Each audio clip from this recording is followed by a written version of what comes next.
Selamat pagi, Shalom Bapak Ibu yang terkasih. Dalam dunia kerja, saya mengenal ada 3 magic words, yaitu kata tolong, maaf, dan terima kasih.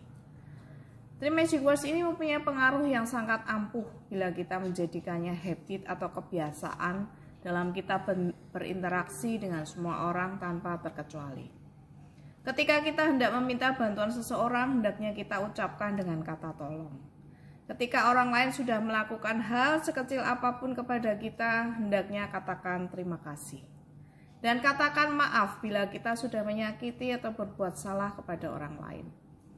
Kata maaf ini merupakan magic word yang sangat baik dan ampuh dalam menjaga hubungan kita dengan orang lain. Kalau dalam relasi dengan orang lain pun kita harus berlaku seperti itu terlebih dahulu. Terlebih hubungan kita dengan Tuhan.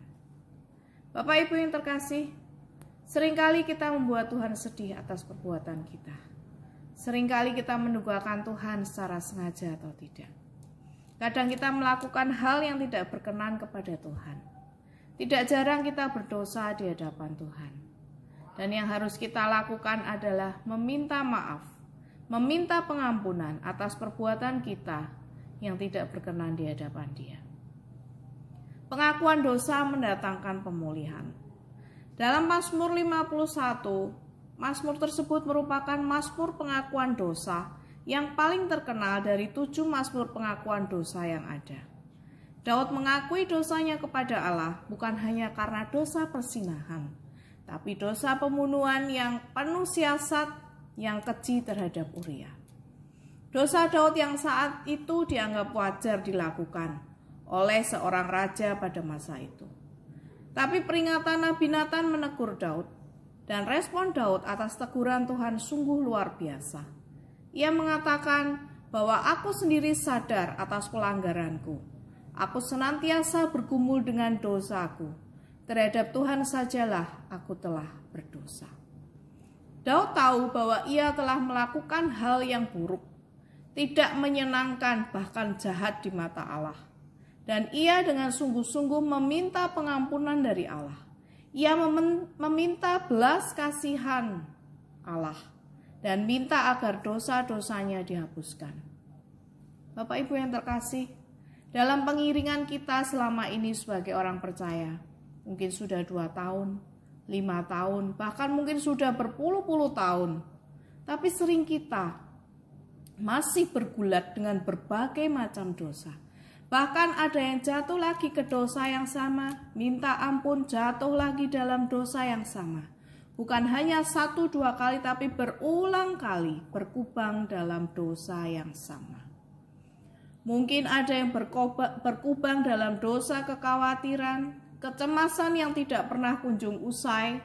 Ada yang berulang kali jatuh dalam dosa kemarahan, emosi. Ada lagi yang berulang kali jatuh dalam dosa iri hati, kebencian. Ada yang jatuh bangun dalam dosa keuangan. Banyak hal lain perbuatan kita yang tidak berkenan di hadapan Tuhan. Jangan putus harapan. Kita punya Tuhan yang maha pemurah dan penuh kasih. Satu hal yang harus kita ingat, bahwa dosa sekecil apapun itu membawa kecemasan dan kegelisahan dalam hidup kita. Namun pengakuan yang jujur di hadapan Allah membawa kelegaan dan kelepasan. Pengakuan dosa ini merupakan langkah awal pemulihan kita. Ketika dosa kita sudah kita akui di hadapan Tuhan, maka tulang-tulang kita yang rasanya remuk redam akan berganti dengan teriakan sukacita. Memendam dosa sama sekali tidak enak rasanya. Tidak ada dosa abu-abu, dosa kecil, dosa itu di hadapan Allah. Tetap dosa. Lepaskanlah beban dosa itu. Niscaya engkau akan bersuka cita dan bergirang hati. Orang yang senantiasa memendam dosa tidak akan ada sukacita dalam hidupnya. Kalaupun ada, sukacita itu akan semu, tidak murni dari hati. Dosa itu beban. Dan apakah kita mau membawa beban itu kemanapun kita pergi? Saya percaya tidak ada seorang pun di antara kita yang mau hidup dengan penuh kepalsuan dan kepura-puraan. Saya pura-pura sukacita, padahal saya pura-pura tersenyum, padahal hati kita penuh dengan beban dosa. Jangan sampai roh Tuhan undur dari kita karena dosa-dosa yang kita pendam. Jangan sampai ibadah kita sia-sia, jangan sampai pelayanan kita sia-sia. Mari Bapak Ibu yang terkasih, akui semuanya di hadapan Tuhan. Lepaskan beban dosa itu. Maka lidah kita akan bersorak-sorai memberitakan keadilan Tuhan. Tuhan kita adalah Tuhan yang adil.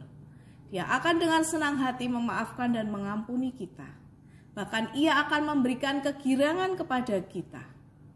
Korban yang terbaik untuk Tuhan adalah hati yang hancur di hadapan Tuhan. Mengakui semua hal yang tidak berkenan di hadapan Tuhan. Dan pemulihan akan jadi milik kita. Sukacita dan kegirangan akan keluar dari mulut kita. Karena Ia adalah Allah yang adil. Tuhan memberkati.